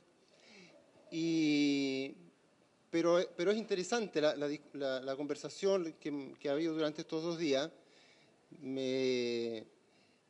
Esta última pregunta respecto del socialismo es un tema que nosotros por lo menos lo relacionamos con la huelga. Para nosotros la huelga es un tema relevante, no solo en la empresa, no solo en la industria, en la casa, en el barrio. La huelga es, en definitiva, dejar de hacer lo que estamos haciendo cotidianamente. Pero eso tiene un requisito. Y ese requisito, primero, es sentirnos que somos trabajadoras y trabajadores. Y tiene un segundo requisito, que es organizarnos junto a nuestros compañeros de trabajo. Pero es difícil hacer eso cuando yo creo que el compañero de trabajo o la compañera de trabajo es una deficiente mental, o que no tiene claro lo que es el marxismo, o no sabe lo que es la explotación, o lo único que quiere la plata es para comprarse un plasma. O sea, es difícil organizarse así. Uno tiene que tener cariño por sus compañeros de trabajo, por los explotados igual que uno. Y eso requiere, bueno, y el cariño es a la clase social, en definitiva. Eso requiere un trabajo cotidiano, permanente, de trabajar lo que es el tema de la huelga. Yo sé que cuando hablamos de la huelga, a lo mejor a algunos se les viene a la memoria las huelgas que a lo mejor salen en la televisión, las que han logrado de alguna manera tener algún impacto mediático.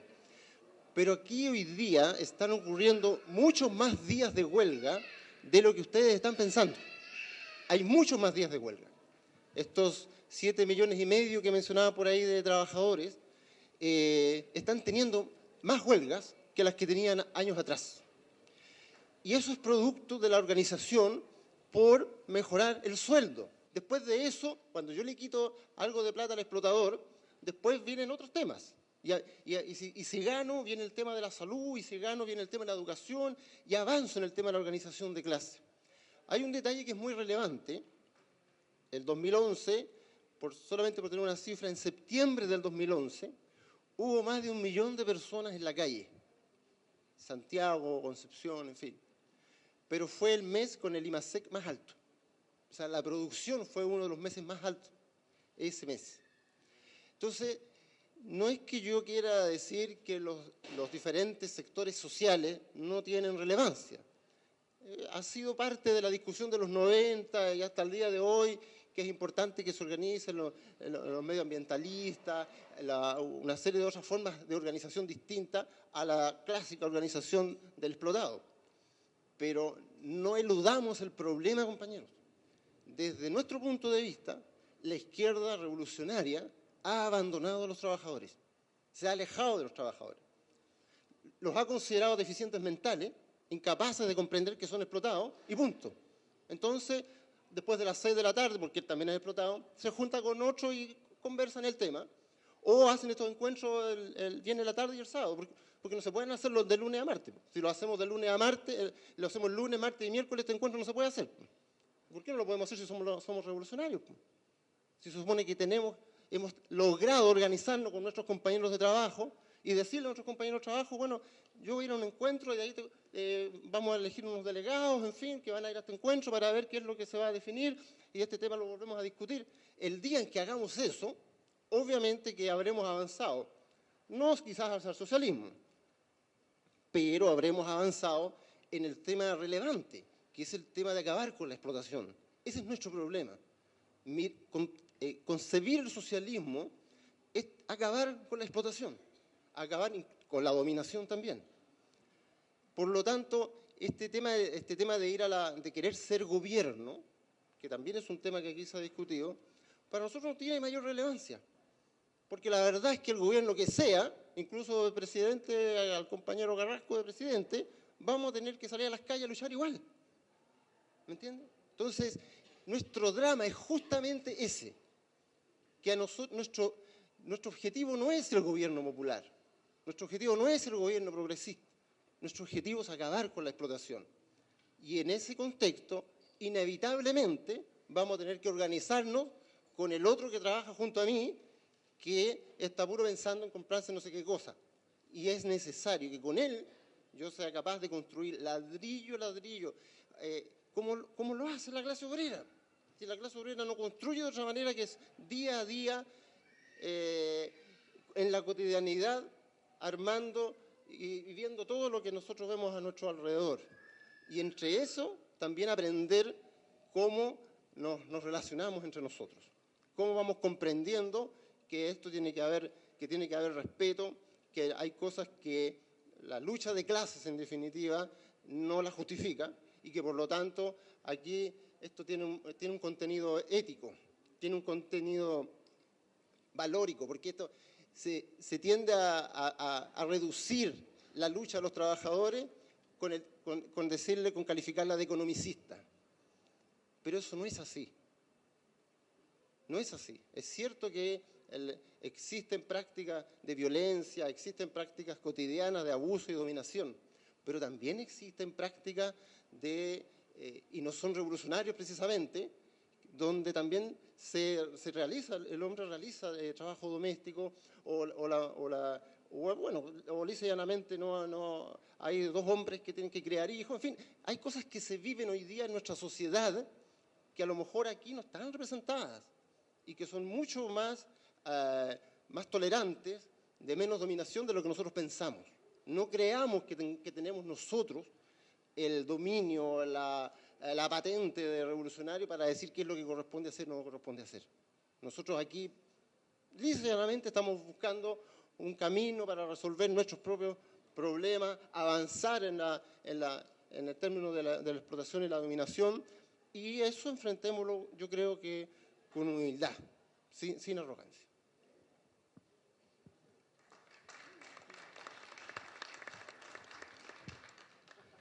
Primero, compartir totalmente las palabras aquí del compañero trabajador. Que es bueno escuchar a un trabajador que diga las cosas tal y como son. Yo creo que efectivamente de repente se dan unos problemas y que fundamentalmente nacen hoy día desde la Academia de Ciencias Sociales y del pensamiento burgués, digamos, que generan, digamos,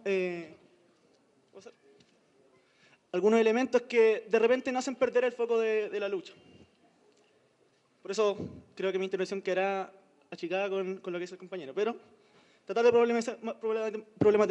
problematizar un poco lo que se dijo respecto al poder popular. El primer compañero que habló que en una situación revolucionaria necesariamente se desarrolla el poder dual y que es el poder popular, digamos, el cordón industrial, etcétera, etcétera. Y quiero polemizar con esa posición porque desde la lectura histórica, digamos, el poder dual no ha sido una ley general del desarrollo histórico, digamos, sino más bien una situación excepcional, digamos, que se dio en la Rusia en 1917, digamos, porque están los trabajadores armados, y en el caso también de Chile, el poder popular se pudo desarrollar porque existía un gobierno vacilante, que era el gobierno de Salvador Allende, que efectivamente no iba a reprimir, digamos, los intentos de construcción de poder popular. Por lo tanto, el poder popular puede venir antes, puede venir después también de la conquista del poder. Eso, polemizar. Yo creo que no es una ley general como plantea Trotsky, yo creo que hay que polemizar con eso y combatirlo, no como fetiche, sino que puede ser efectivamente una posibilidad táctica en determinados históricos concretos, digamos, de la lucha de clases. Eso respecto al poder popular, que de repente se cae en el fetiche al respecto.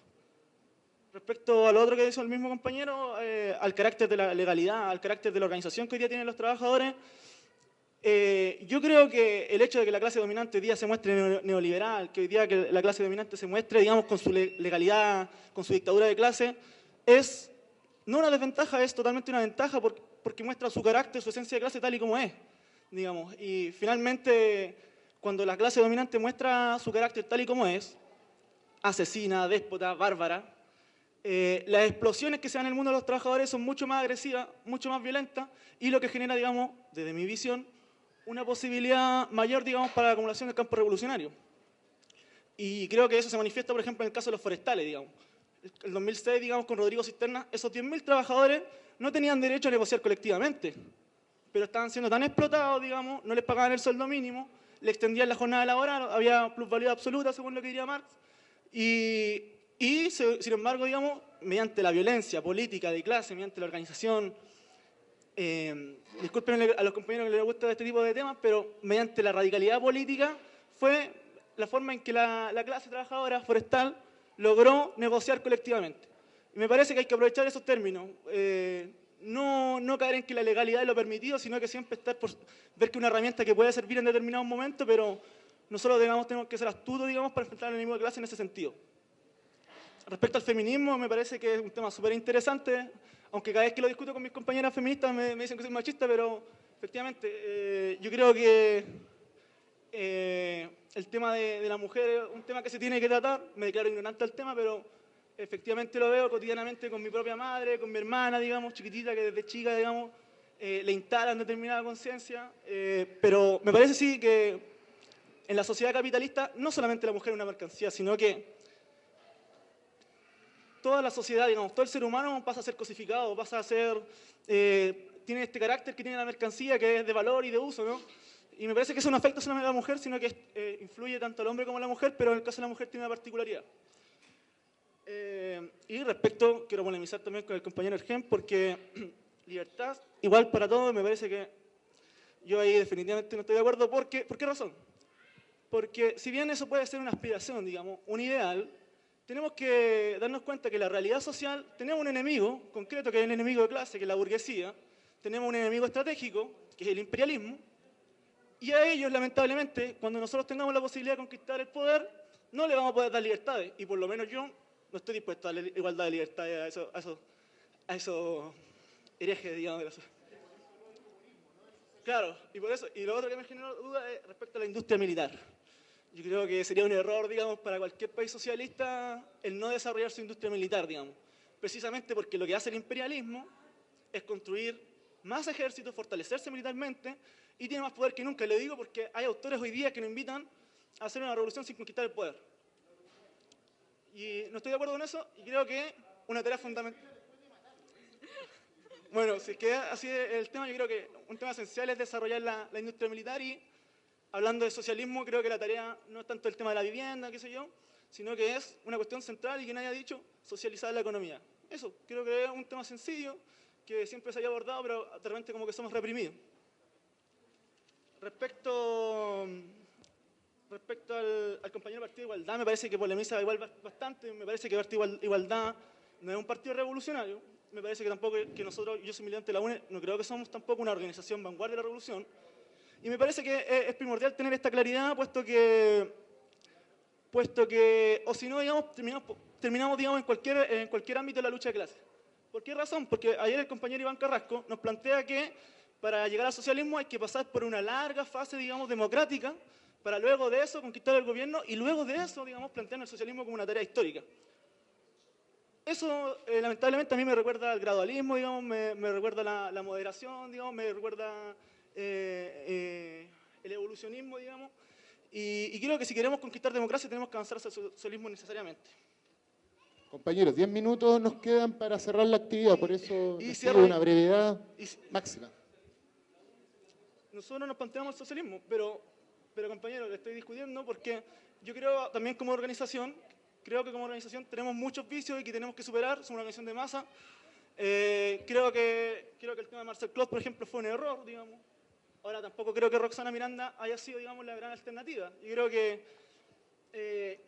que hay que, más que hablar de que el pueblo mande, digamos, más que el pueblo mande, hay que interpelar, digamos, a los sujetos sociales que queremos, con los que queremos trabajar. El pueblo, digamos, puede ser una cantidad variada, digamos, de elementos y podemos caer en el frente populismo, digamos, en todo tipo de esa táctica política. Entonces, yo creo que hoy día, digamos, tenemos que dirigirnos a la clase trabajadora con una estrategia clara, con vocación de poder, que sea continental y socialista. Eso es bien. Ya, la compañera que está justo detrás tuyo pidió la palabra.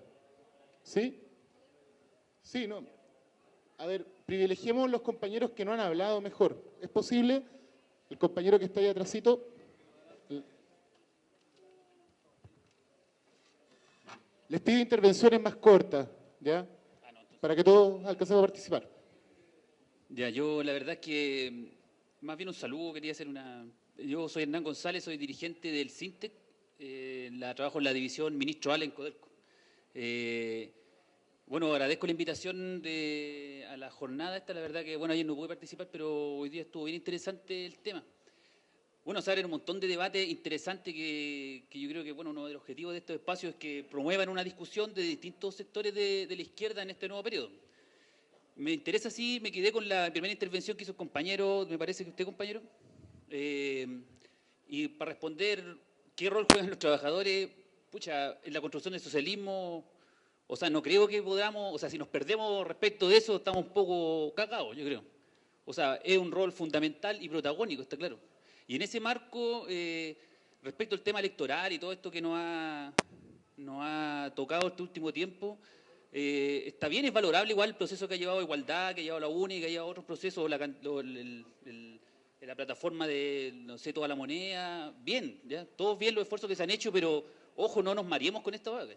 Va a haber que transitar distintas tácticas en este nuevo periodo, ahora en Chile, hoy día, 2014, 2018, capaz, si lo medimos así en un ciclo bien acotado, y la fundamental, yo creo, respecto de este sector de la izquierda que está acá presente, es construir una alianza básica, fundamental, y que no se ha logrado consolidar en este último periodo, que es a nivel de masa. A nivel de masa somos expertos en romper todo, en dividir todo lo que hacemos, porque experiencias son innumerables, y en todos los sectores políticos. Yo soy anarquista, también tenemos nuestros fraccionamientos, pero también lo ha tenido Igualdad, lo han tenido todos, la UNE, todos tenemos esos procesos. Entonces, claro, tenemos harta retórica para hablar de la vocación de mayoría, pero en la práctica tenemos una alta vocación de minoría, ¿verdad? Porque es como le decimos nosotros en el sindicato a algunos compañeros que tienen vocación de equipo de voleibol, que son 5 nomás, ¿cierto? Más o menos. Entonces, ojo que yo creo que por ahí es donde tenemos que enfrentar este proceso nuevo que se abre, ¿cachai? Vamos a tener que ser capaces de no estar dándonos codazos permanentemente entre estos sectores que estamos, porque no vamos a avanzar para ningún lado, ¿cachai? Si es que hay que, bueno, construir algún tipo de frente de izquierda en algún momento aquí en Chile, bueno, vamos a tener que hacerlo, vamos a tener que discutir y debatir todo lo que sea necesario para eso, pero sinceramente, y con harta sinceridad, porque resulta que el último proceso electoral, por lo menos en el ámbito sindical donde nosotros vivimos, hizo mierda los procesos de unidad que estaban llevándose adelante. Unos se fueron para o sea, unos candidatos para un lado, otros para otro lado, y al final la cohesión mínima que se debía tener, por lo menos para enfrentar este proceso de rearme o de rearticulación de la ola de reformismo que viene encima y que quiere cerrar en el fondo todo este ciclo de movilizaciones que se abrió en el último tiempo, nos pilló súper debilitados. Entonces, yo también, bueno, saludo estos espacios también porque sirven para eso, para poder abrir un debate y no se cierra aquí, está claro. Pero, tenemos que ser ojo y cuidadosos respecto de los diseños políticos que generamos, de los espacios que abrimos para debatir y yo creo que, y sobre todo, pensar también cómo vamos a continuarlo, a fortalecerlo y no solamente en iniciarlo, que iniciamos procesos permanentemente de articulación o de unidad o de esto otro, pero luego al final terminan en nada. Y ahí tenemos que hacer una profunda autocrítica a todos los sectores de la izquierda que estamos en este momento presentes aquí de una u otra manera.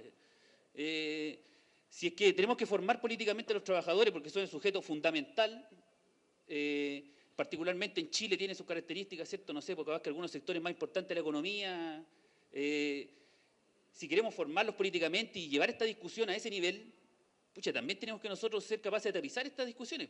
O sea, nosotros, ideal, hay que hablarle a los viejos de socialismo, hay que hablar de anticapitalismo, de feminismo también, eso es una tarea permanente, hay que hacerlo, porque esa es la sociedad que queremos construir.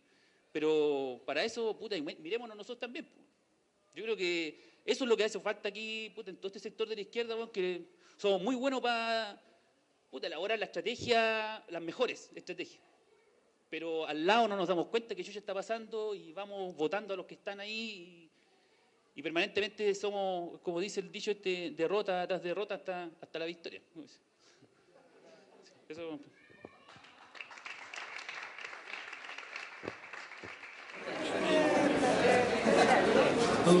Aló. Bien, un comentario final, compañeras. Primero, dar un agradecimiento a los centros que organizaron esto, que fueron el Grupo de Estudios Marxistas, el Grupo de Ciencias Sociales y Políticas de la USACH, los compañeros de Estudio de Nueva Economía y Plataforma Nexo. Agradecemos adicionalmente también a los compañeros de Andamio, que nos han apoyado en toda la infraestructura alimenticia y bueno, y todo lo que hay en este instante de servicio. A los compañeros que permitieron la sala de niños, que por primera vez en estos encuentros se plantea la obligatoriedad de tener efectivamente un servicio para el cuidado de los niños y los jóvenes, adolescentes particularmente, para que ningún padre o madre pueda verse privado de participar en estas actividades precisamente por quedarse a cargo de los niños. Felicitamos también y agradecemos a la compañera de la colectiva de Valparaíso, entiendo que han cambiado su nombre, por el gran aporte que han hecho respecto del tema. Así que muchas gracias, compañera. A la compañera de la Asamblea también, que participa muy activamente de Valpú. Y quisiera finalmente solo mencionar lo siguiente. Este proceso de debate tiene que continuar. Lo que sí sería conveniente es que se distinguieran los espacios de debate. Entonces, cuando se convocó a esta última parte, que es la discusión sobre el socialismo, tiene por objetivo en realidad no hacer un llamado a la acción o a la coordinación inmediata, porque esa problemática fue discutida en los dos paneles anteriores, de tal manera de que si efectivamente se convoca un debate sobre el socialismo, que en este caso tenía el objetivo de intentar generar ideas generales, matrices que permitieran unificar la lucha a nivel de la micropolítica o a nivel de sectorial, entonces sería conveniente que los compañeros que participaran y compañeras que participaran en esto precisamente se refirieran a esos temas. Porque en caso contrario, si llamamos a hablar sobre las tortillas y se colocan a hablar de los tomates, entonces no hay ninguna posibilidad de diálogo en esta cosa. Hay una metodología y una pedagogía en el debate político. Es una cuestión que hay que hacer en las organizaciones populares, en los sindicatos, en los colegios, en los liceos, en los barrios. De tal forma de que es necesario hacer un esfuerzo comprensivo de cuáles son los objetivos de cada espacio de debate y actuar en pertinencia en términos de las intervenciones. En caso contrario, este es un diálogo de sordo, es un diálogo inconducente, es un diálogo que desaprovecha las energías de participación e inclusive aminora los esfuerzos de voluntad sobre este tema. Entonces, yo diría, aquí hay un programa que se presentó, hay ciertas convocatorias, hay ciertas lógicas de discusión y de debate. La conversación tiene que ser una conversación ordenada que conduzca efectivamente a síntesis y no a un diálogo de sordo. Finalmente, compañeros, un último punto, a nombre de todas las organizaciones que participaron, lo que se nos viene más adelante es una cuestión difícil. Se nos va a venir la zanahoria de la cooptación, como ya los compañeros de la mañana lo plantearon, y se nos va a venir el garrote para todas aquellas organizaciones que no estén dispuestas efectivamente a prestarle la ropa a esos intentos de cooptación, de apaciguamiento y domesticación de los movimientos populares. Por lo tanto, creo que es un deber absolutamente imprescindible forzar efectivamente la convergencia y que sea una convergencia lo suficientemente amplia que permita definir cuáles son los puntos en los cuales podemos dar luchas comunes y cuáles son los puntos sobre los cuales podemos adelantar ciertas líneas programáticas más generales en la idea de un proyecto emancipador que, por lo que nos hemos dado cuenta hoy día, es un proyecto emancipador bastante amplio. En realidad estamos hablando de muchas emancipaciones a la vez. Y esas muchas emancipaciones tienen muchos sujetos, o sujetas, como decían los compañeros, o la diversidad, como lo planteó la compañera de la Asamblea, que tienen que ir dialogando y que tienen que irse coordinando, aunando voluntades en esa perspectiva. El proyecto emancipador o los proyectos emancipadores que tienen que dialogar y que tienen que unificarse son complejos, son diversos y hay que hacer un esfuerzo político consciente para poder unificar esas voluntades. De tal manera entonces que yo doy un gran abrazo a todas las compañeras y compañeros que han participado. Este ha sido un esfuerzo absolutamente autónomo. La plata de financiamiento de los almuerzos, 500 pesos, la fuerza de trabajo que se aplicó en eso, la sangría de ayer, los papeles que se repartió este liceo de adultos de Fermín Vivaceta, que es un gran formador popular que obedece a una mancomunal que existe acá, son esfuerzos de generosidad y solidaridad práctica.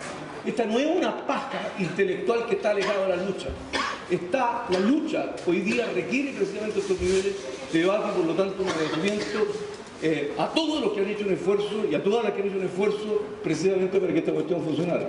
Nos vemos entonces la próxima, seguramente nos vamos a estar encontrando en las calles como normalmente ocurre con todos los compañeros. Un abrazo entonces para todos y terminamos esta actividad. Hay una peña.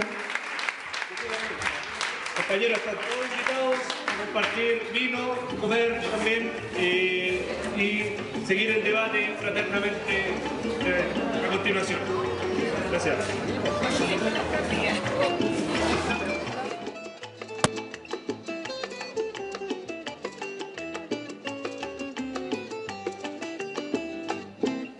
Yo sé de una mujer que mi alma nombra y siempre con la más íntima tristeza que arrojó en el lodo su belleza.